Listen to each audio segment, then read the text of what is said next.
Now, unless you've been in a nuclear bunker, it won't have escaped your notice that there's been a huge amount of volatility in the mortgage markets over the last few weeks, particularly since the Liz Truss mini budget.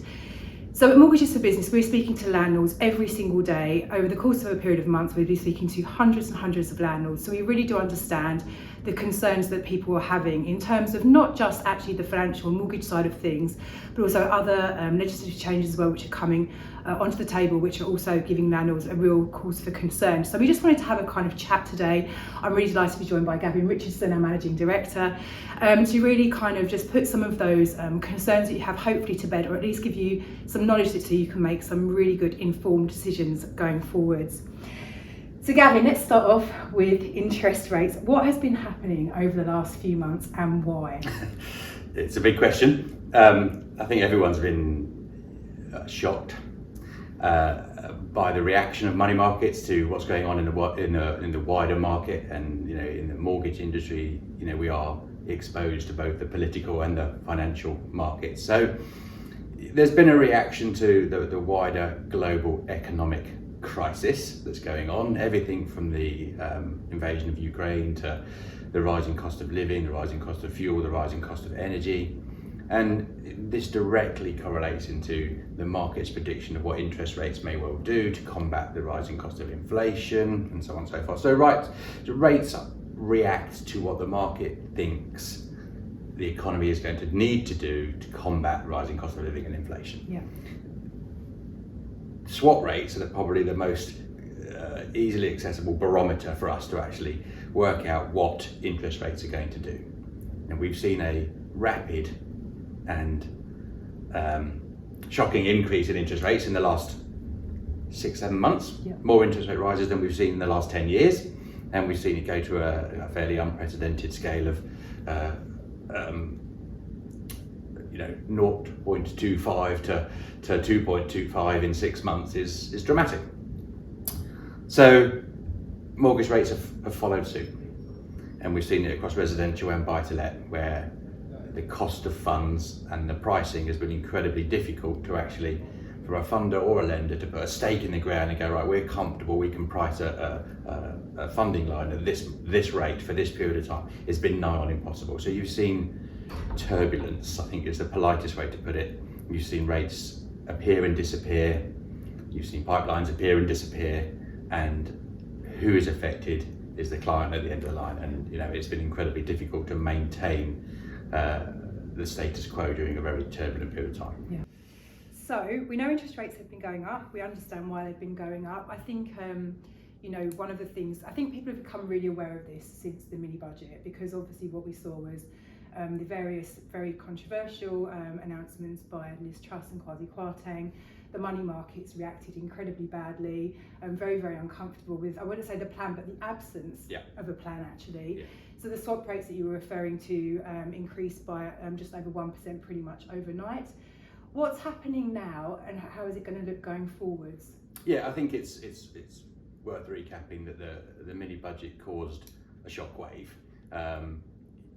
In the mortgage industry or any finance industry, debt repayment's your critical thing before you take on any investment. You make sure that your debts are cleared and things like this, and therefore to announce a mini budget with no real method of repayment, the market's going to react negatively to that. The market needs stability and it needs confidence. I'm hoping the current Prime Minister will provide that confidence and stability. I definitely think he's the right person to do so, and therefore we'll see a little bit of a stabilising period. The short-term implications of where we are, obviously we need to understand how or what Rishi's plan will be going forward and Jeremy Hunt's plan will be going forward. That announcement will be after the MPC in this month. So my view, we will probably see an interest rate rise in November of 0.75%. Don't shoot me if I'm wrong, but I think it's going to be closer to 0.75%. I don't think it's going to be at the 1% territory. And that will give the market confidence that actually we're on the right trajectory. I don't think interest rates will go above 4 by the end of the year. I think they may hover around that, and I think that's what the market expects. Yeah. And therefore pricing becomes more stable. The issue here is the pricing that more stable is going to be if the pricing has got to reflect an interest rate of 4%, buy-to-let, specialist buy-to-let rates are going to be 6.75%, 6.5%, and appropriate fees.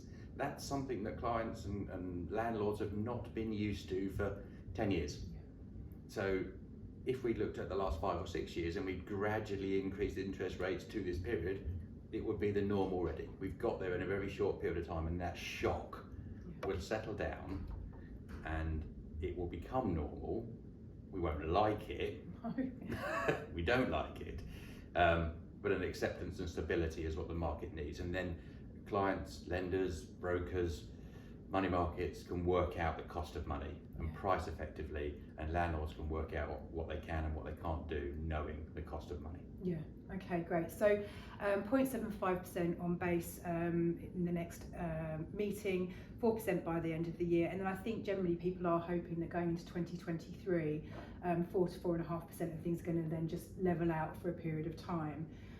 Is that kind of where your head is with things as well? Yeah, I think that's the stability that I'm talking about. We're going to get to a point where markets are confident that's the right decision from an inflationary combating point of view, and fair pricing given the cost of money, and it will calm down. And we'll have, the interesting thing, we were talking about this the other day, you kind of look back over the last 5 years from when Boris came into power and he wasn't going to be a Labour Conservative and everyone didn't know what to do. And then we went into Brexit and everyone was unsure what would happen. And then we went into lockdown for 18 months, 2 years, and didn't know what to happen. Then we came out of that and went into this crisis. And we've got probably 18 months reality, touch wood, of stability before the next election. And then we almost start the cycle again, hopefully without all the war and famine and pestilence that goes with it. I think we all could just do with a quiet 18 months, couldn't we? That's what we're hoping for, and I think that's what the markets are expecting. Yeah, which will be good. And so in terms of, because one of the things I think, the conversations we're having with clients at the moment is, when the mini budget happened and it was all in the news about mortgage lenders pulling their rates, and a lot of people panicked and started looking at considering their mortgage options, which is fantastic. We would always encouraging people to do their research and try and understand where things are. But there's now also mootings that interest rates, fixed rates are starting to come back down again. So for those people who are currently faced with that kind of very difficult position of, do I jump now and take a fixed rate now? Actually, are they going to come off the boil? Is there scope for fixed rates to come down over the coming weeks, months? Where's your head with that one? I think there's two factors within this. The pricing of the fixed rates was incredibly difficult to do, and you wouldn't expect anybody to do anything other than err on the side of caution if they're going to put a fixed rate in, because they're going to be beholden to that rate for the next 2, 3, 5 years. So the pricing will, I think, start to reflect that stability and confidence we've talked about, and therefore there is margin for it to bring it back down. If you're looking at 4% interest rate, swap rates hovering around between 4.5 and 4.75 over the last week, if that kind of stability remains in the market, then you would expect that 6.75% to be stable. And we've got 5-year fixed rates in the 8% for some lenders at the moment. We have to also recognise that because of that turbulent period of time, the service levels for lenders went through the roof. You couldn't cope with the volume of business that was being written, and the way that they can turn the taps on and off is actually to increase a rate to slow down the volume of business that they're actually dealing with. So there was a kind of false ceiling or false floor in the market as well. So yes, I do think there is potential for rates to come down a little. But I also think that this industry has shown numerous times that it's resilient and innovative, and I think we'll see the emergence of products like a variable or a tracker rate with the ability to sit on that for a short period of time and move over to a fixed rate when the time is right as well. So I think there will be solutions for clients. If I had a crystal ball and told you whether to fix now or not to fix now, I wouldn't be sitting on a cheap sofa, I'll be sitting on a beach in the Bahamas. I think interestingly, so actually the tracker discussions, so we're definitely having more of those conversations with our clients than we ever have. Over the last 5 years, everyone's just been taking 5-year fixed rates because of A, the cheapness of them, and B, the kind of additional borrowing you can get with the rental interest calculations, which we will come on to shortly. But trackers are definitely sort of something that are rearing their heads. But actually, it's really, really interesting that we look at how the market is changing, how clients' kind of appetites, how, as you mentioned, they're agile actually. People will adapt to the market. I think it's fair to say that, people's mortgage payments are going to go up over time. If you took a 5-year fixed rate a year ago, brilliant, well done for you. But actually, we're not going to be returning to those levels that we saw in the spring where lenders were sort of lending at 2 point something %. No. We don't expect that to return No. for a long period, do we? No, and the biggest barometer in this is, you've had a period of time where a 5-year fixed rate's had a decent gap between that and a 2-year fixed rate. And it was a no-brainer for most clients to stick on a 5-year, knowing they wouldn't have to do something every 2 years and pay fees and new valuations. And it still works out the most cost effective, even though it was more expensive than a 2-year. Now 2-year swaps are higher than 5-year swaps.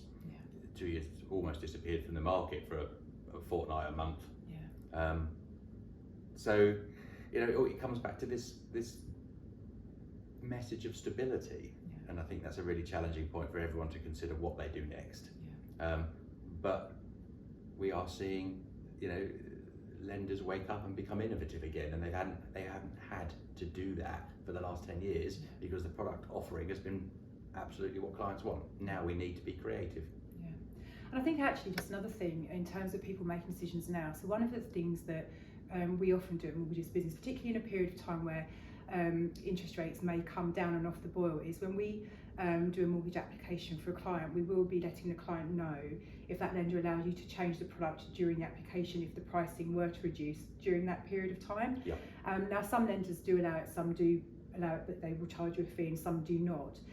But I think this just really kind of exemplifies the quality of good advice when you're speaking to your brokers. In a very difficult market, brokers always come to the fore in terms of their knowledge and their expertise.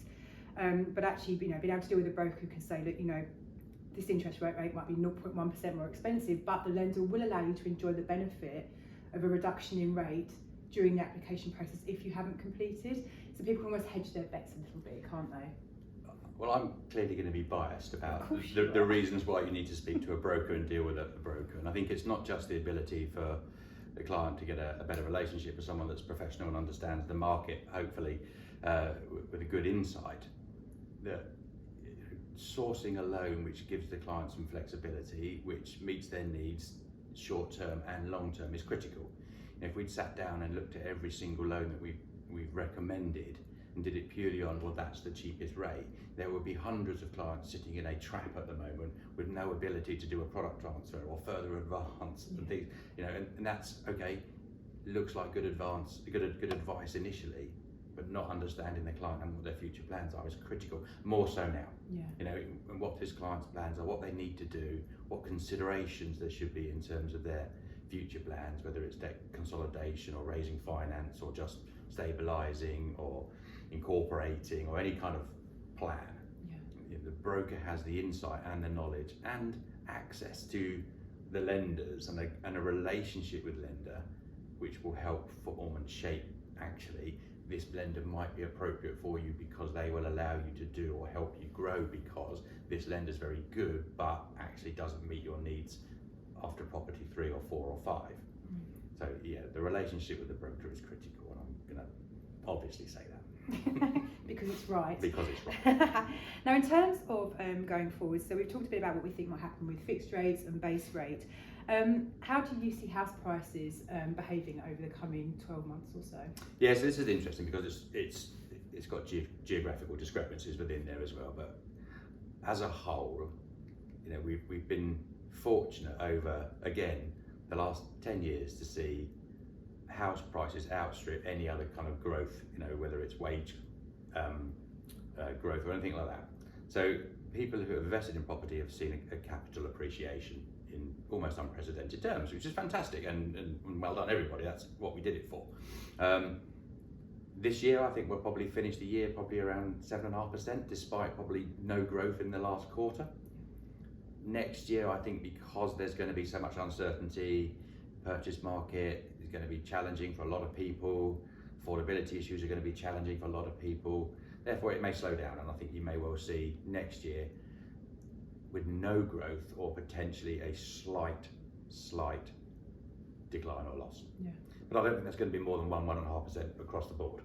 And then I think after that year, I think it will start to recover, and I think you'll see growth at around 3 to 3.5% in 2024, 2025.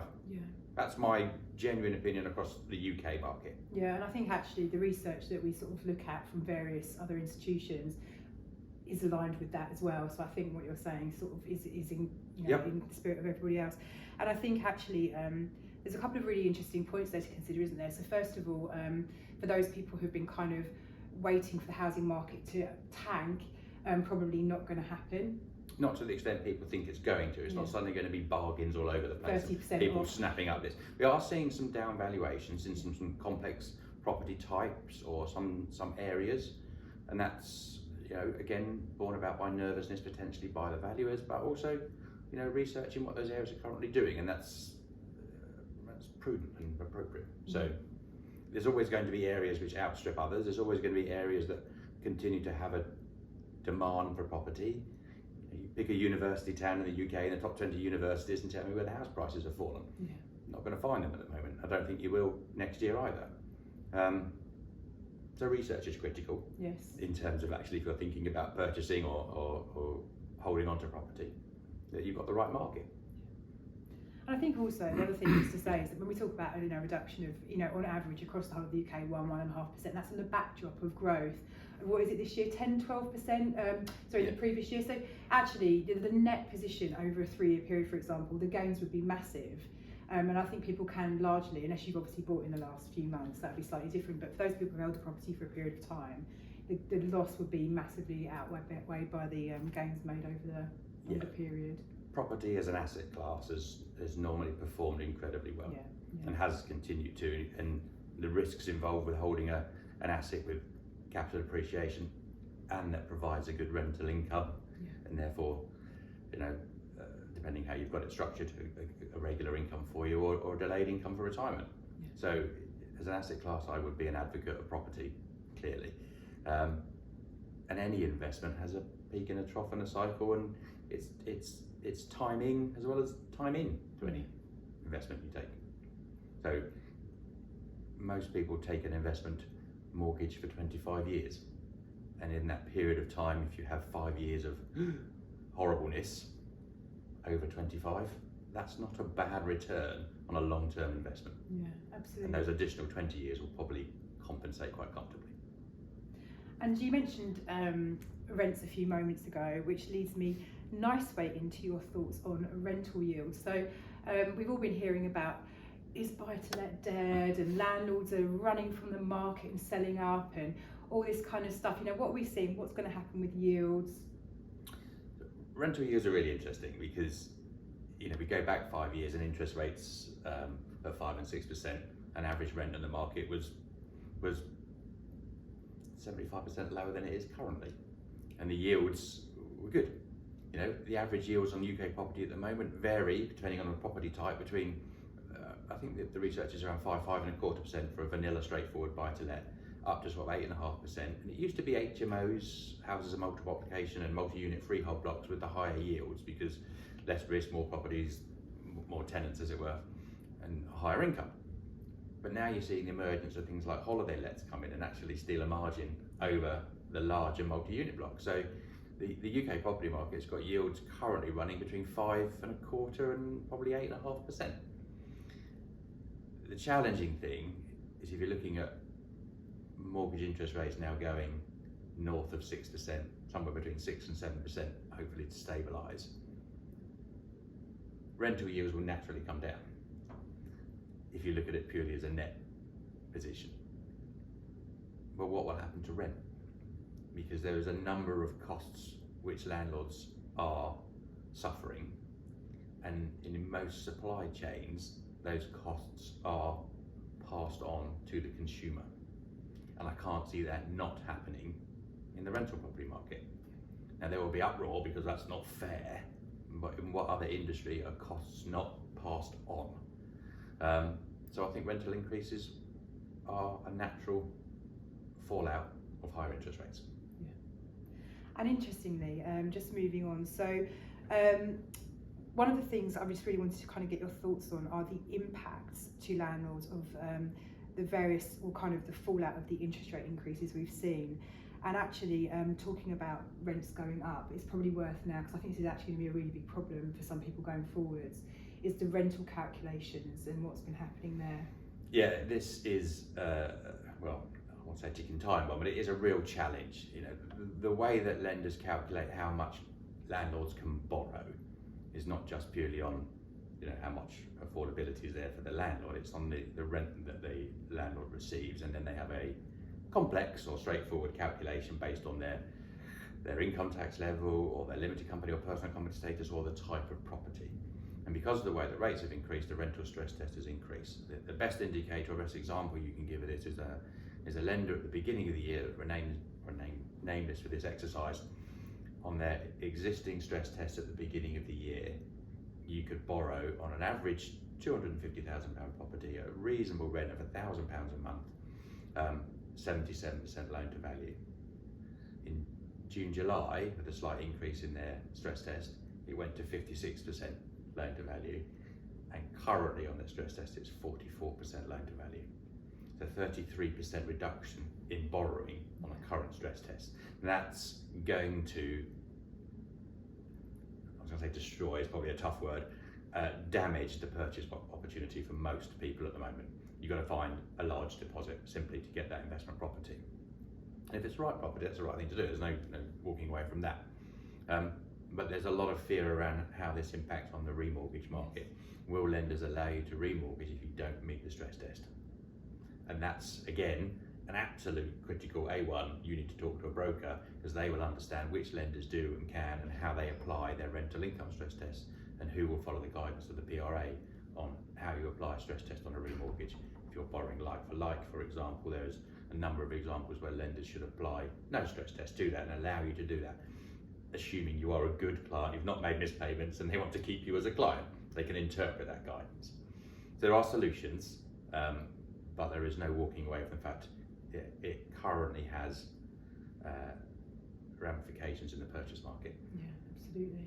It's really interesting actually when we're looking at deals for clients at the moment, and so yeah, rental income would have fitted so many weeks ago, and now actually we're looking at the numbers thinking it just doesn't, we actually can't do anything for a mortgage with a new provider. But I think it's also worth at this point just talking about product transfers. Yep. Because they're going to save a lot of people in this situation while this is kind of in play. Yeah, it comes back to my original point. You know, if you dealt with a broker that made sure that your product had a product transfer offering at the end of its term, then for most people that's going to be the right solution. I think you've got to speak to a broker to make sure that a remortgage option to another provider is also considered.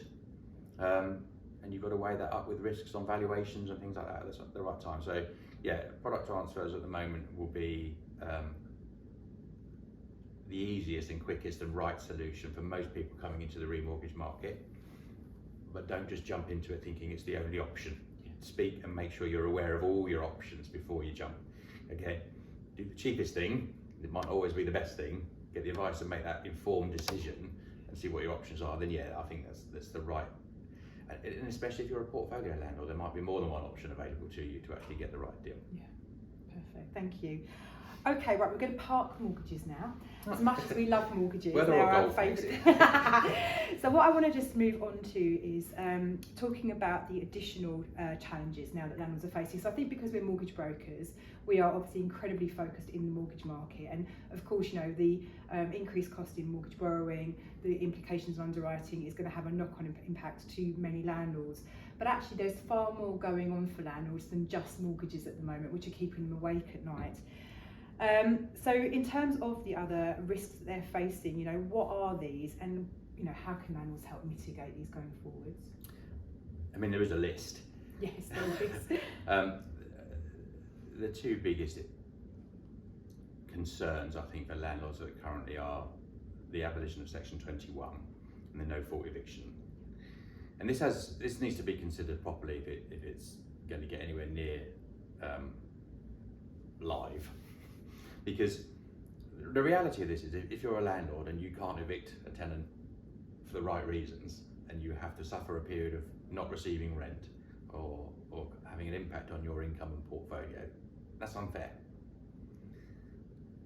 So until the point it actually gets considered properly, landlords will think, well, the right way to protect myself is to make sure that my tenant is at absolutely zero risk. Now, a tenant that's absolutely zero risk is probably one that's on high income in a stable job that doesn't need to rent, that can probably get a mortgage. So landlords are going to choose tenants that causes housing issue problems. Because if you're only going to have tenants that don't need to rent, that are absolutely perfect A1 credit, those tenants that aren't in that situation, and bear in mind what the UK economy's been through in the last 2-3 years, furlough schemes and lots of people losing their jobs, being made redundant, having to move jobs, take extra jobs, have more complex income. This causes the landlord go, well, that's not, you haven't been in that job for long enough, I won't take you on as a tenant, I'll only cherry pick this top echelon of tenants. And therefore, where do these tenants go? Well, that's social housing that's getting provided at the moment, yeah? And this comes back to the same issue of what, you know, the private rental sector does to top up and prop up the shortfall in houses in the social housing sector. Yeah. There isn't the supply chain of social housing. You can see that in every aspect of housing availability, from how we house the high number of immigrants that need housing at the moment for the right reasons. There isn't the demand. There isn't even enough hotels to put them in. And therefore the private rental sector does this amazing job to supply the properties for people that need it most. Yeah. And if you're going to force them into a situation where they won't take anybody unless they're absolutely perfect, that's the ticking time bomb. So I'm absolutely on the side of the landlord here, that's needs review. Yeah. Well, I have to say actually that I myself am a landlord who is currently using Section 21 to get rid of a non-paying tenant at the advice of the managing agent that I pay to run the property.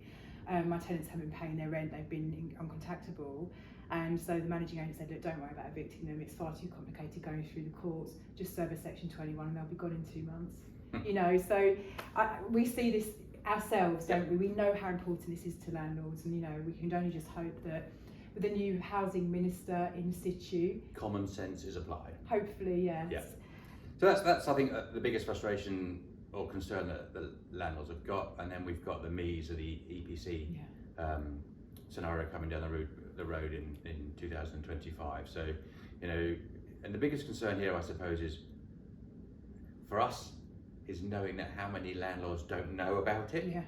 So I think there was research done by one of the big sort of UK lenders, and it was 32 or 42% of landlords don't actually know what the EPC regulations mean to them come 2025. Yeah.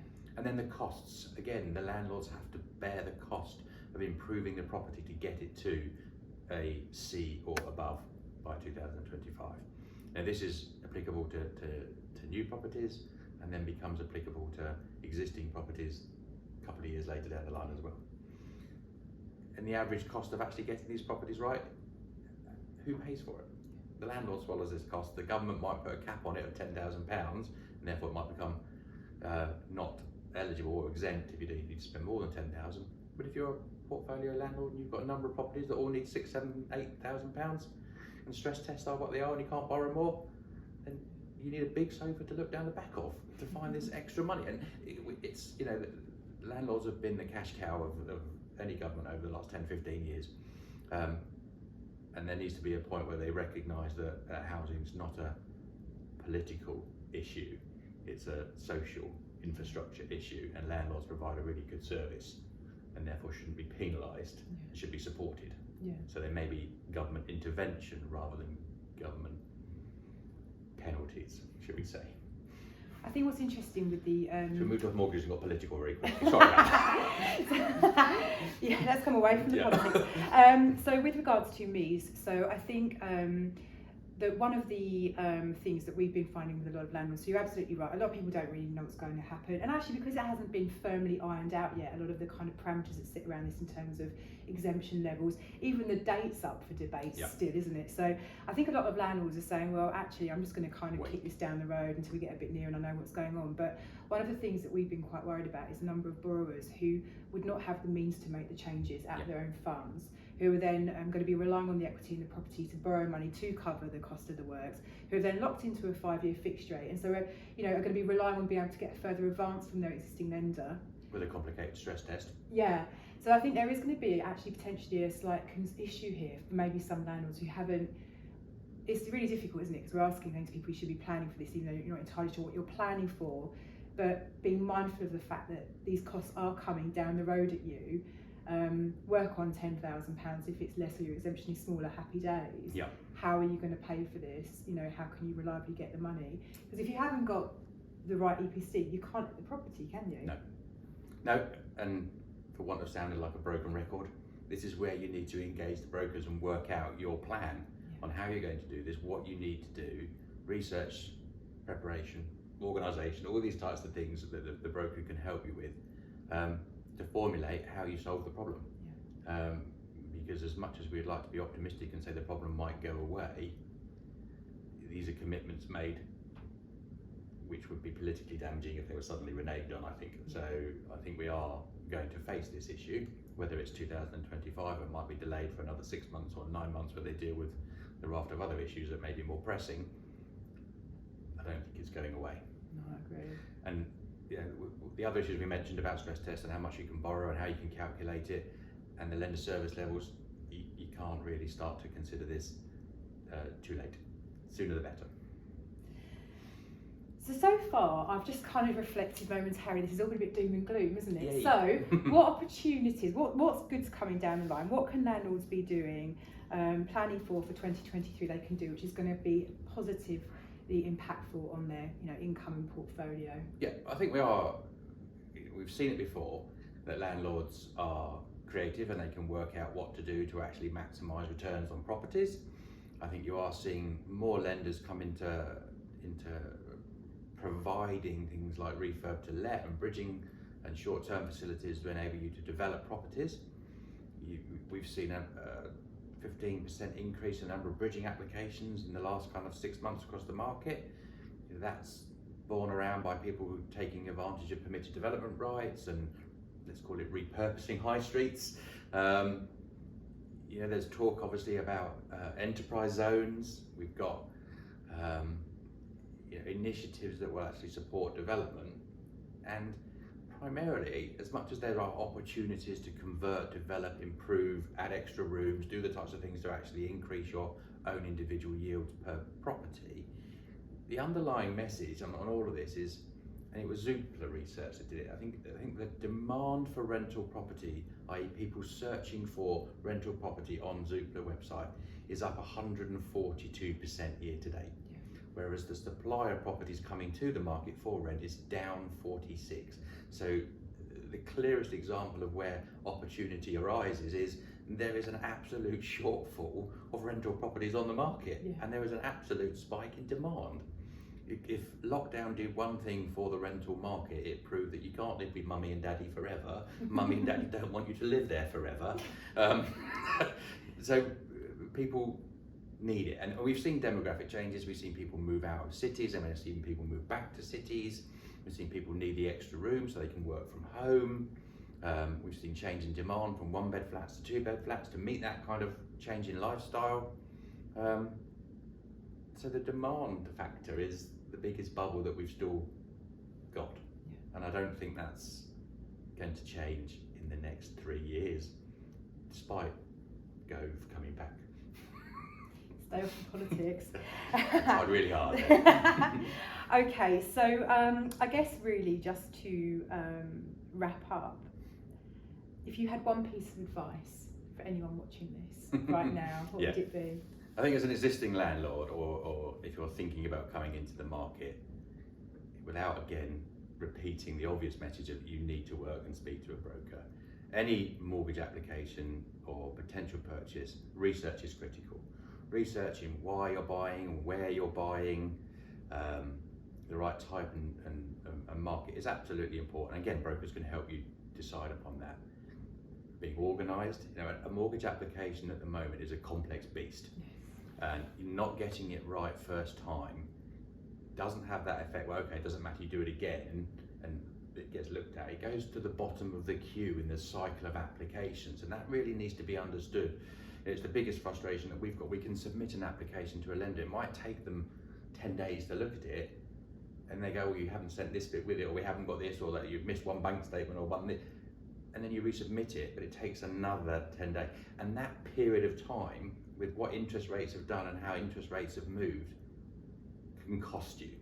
So it's do your research, be organised, and be prepared for a challenge, because the applications that we did 10 years ago that sailed through on one piece of paper are now zip files of PDF documents that need to be deciphered by broker, lender, underwriter, valuer, solicitor before you get to where you need to do. So be prepared for a bit of hard work in the application process, and don't leave it too late.